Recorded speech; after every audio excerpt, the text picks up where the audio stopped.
কখনো এরকম হয় আপনার সাথে সবকিছু ঠিকঠাক চলছে, মেবি আপনি অফিস থেকে ফিরছেন বা বন্ধুদের সাথে আড্ডা দিচ্ছেন, একটা ভালো মুডে আছেন, হঠাৎ করে মাথায় একটা চিন্তা এলো, আমাকে উনি ওভাবে কথাটা বলল কেন, বা আমার কি ও কাজটা করা ঠিক হয়েছিল?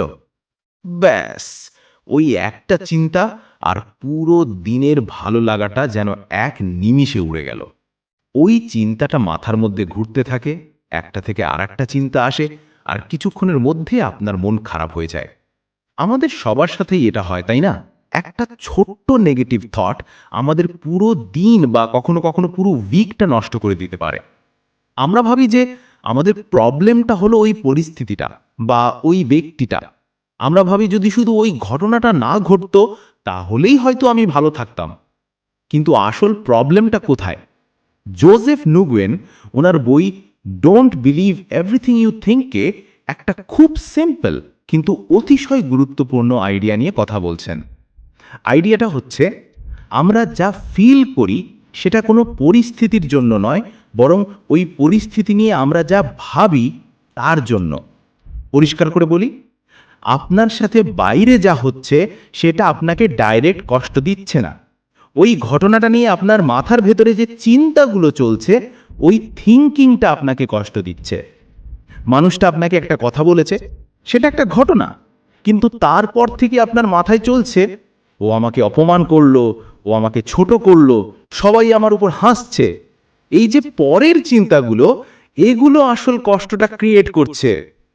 এখন এই কথাটা শুনে অনেকেই বলবেন, ঠিক আছে বুঝলাম, তাহলে কি আমাকে সবসময় পজিটিভ ভাবতে হবে? আর এই জায়গাটাই সবচেয়ে বড় ভুলটা হয়ে যায়।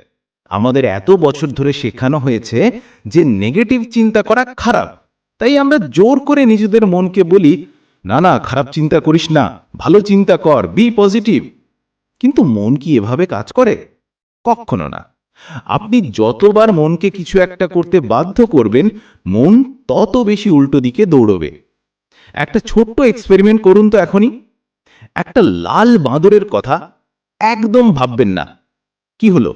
মাথায় সবার প্রথমে লাল বাঁদরের ছবিটাই এসে গেছে, তাই না?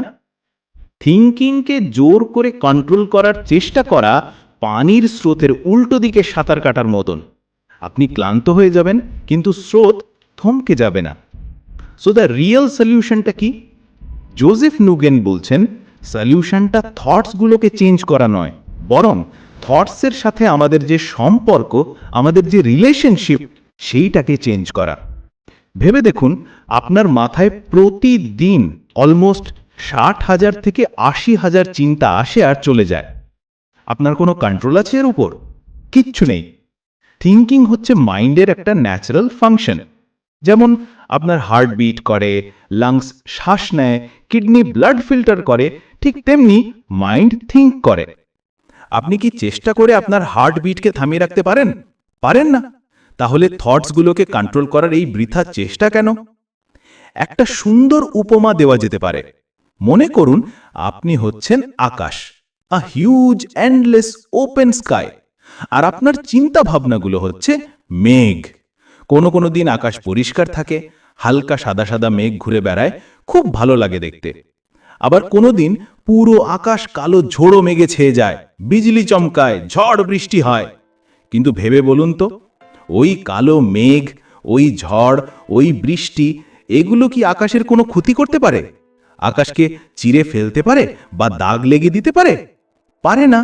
মেঘ আসে, থাকে, আবার একসময় চলেও যায়। আকাশ যেমন ছিল ঠিক তেমনই থাকে, শান্ত, স্থির, অপরিবর্তনীয়। আমাদের সবার ভেতরেই ওই আকাশটা আছে। আমরা সবাই আসলে ওই আকাশ।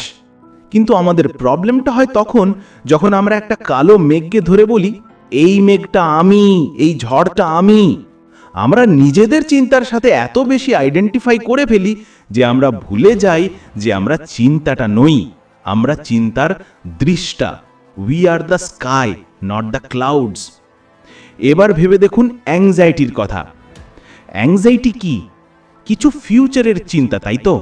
যদি ওটা হয়ে যায়, যদি ইন্টারভিউটা খারাপ হয়, যদি আমাকে ছেড়ে চলে যায়, এই হোয়াট ইফ চিন্তাগুলো যখন আমরা বিশ্বাস করতে শুরু করি, তখনই আমাদের ফিজিক্যালি খারাপ লাগতে থাকে। আমাদের হার্ট রেট বেড়ে যায়, হাত পা ঘামতে থাকে। দেখুন, জাস্ট একটা চিন্তা যেটা এখনো বাস্তব নয়, সেটা আপনার শরীরের উপর কতটা প্রভাব ফেলতে পারে। কিন্তু যদি আপনি ওই মুহূর্তে বুঝতে পারেন যে ও এটা জাস্ট একটা থট, একটা হোয়াট ইফ ক্লাউড, তাহলে কি হবে? আপনি ওটাকে আসতে দেবেন, ওটাকে দেখবেন, কিন্তু ওটাকে সত্যি বলে মেনে নেবেন না। মেঘের মতো ওটাও একসময় আপনার মনের আকাশ থেকে চলে যাবে। এতে একটা খুব ইম্পর্ট্যান্ট পয়েন্ট আছে। আমাদের ফিলিংস আর always connected to our thoughts. আপনি যখন খারাপ ফিল করছেন, সেই মুহূর্তেই জাস্ট 1 সেকেন্ডের জন্য পজ করুন আর নিজেকে জিজ্ঞেস করুন, আমি এখন কি ভাবছি? আপনি দেখতে পাবেন আপনার মাথায় নিশ্চয়ই একটা নেগেটিভ স্টোরি চলছে, যেটাকে আপনি সত্যি বলে ধরে নিয়েছেন। The moment you see it as just a thought and not the absolute truth, ওর পাওয়ারটা অনেক কমে যায়। আর থটের পাওয়ার কমে গেলে ওই নেগেটিভ ফিলিংটাও আস্তে আস্তে শান্ত হয়ে আসে। It's a direct connection. তো করবোটা কি? কোনো ডিফিকাল্ট মেডিটেশন বা কোনো মন্ত্র বলতে হবে? না, কিচ্ছু করতে হবে না। বরং কিছু করার থেকে বিরত থাকতে হবে। আপনাকে আপনার থটসের সাথে যুদ্ধ করা বন্ধ করতে হবে। ওদেরকে অ্যানালাইজ করা বা জাজ করা বা চেঞ্জ করার চেষ্টা করা বন্ধ করতে হবে। শুধু নোটিস করুন, শুধু অ্যাওয়্যার হন যে ও আমার মাথায় এখন চিন্তা চলছে। এই যে সিম্পল রিয়েলাইজেশন, এই যে অ্যাওয়ারনেস, এটাই সব কিছু। আপনার শান্তি, আপনার পিস অফ মাইন্ড কোনো ভালো চিন্তার ওপর ডিপেন্ড করে না। সেটা আপনার ন্যাচারাল স্টেট, শব্দহীন স্থিরতা। শুধু চিন্তার ওই যে কনস্ট্যান্ট নয়েজ, ওই শব্দটা সরিয়ে দিলেই আপনি ওটাকে আবার ফিল করতে পারবেন। সো নেক্সট টাইম যখন আপনার মন খারাপ হবে বা খুব স্ট্রেস ফিল করবেন, কোনো কিছু ফিক্স করার চেষ্টা করবেন না। জাস্ট অবজার্ভ করুন কি চিন্তা চলছে মাথায়, আর মনে মনে বলুন, ইটস জাস্ট আ থট। আপনি বিশ্বাস করুন বা না করুন, ওই চিন্তাটা এসেছে আবার চলেও যাবে, কারণ আপনি ওই চিন্তাটা নন।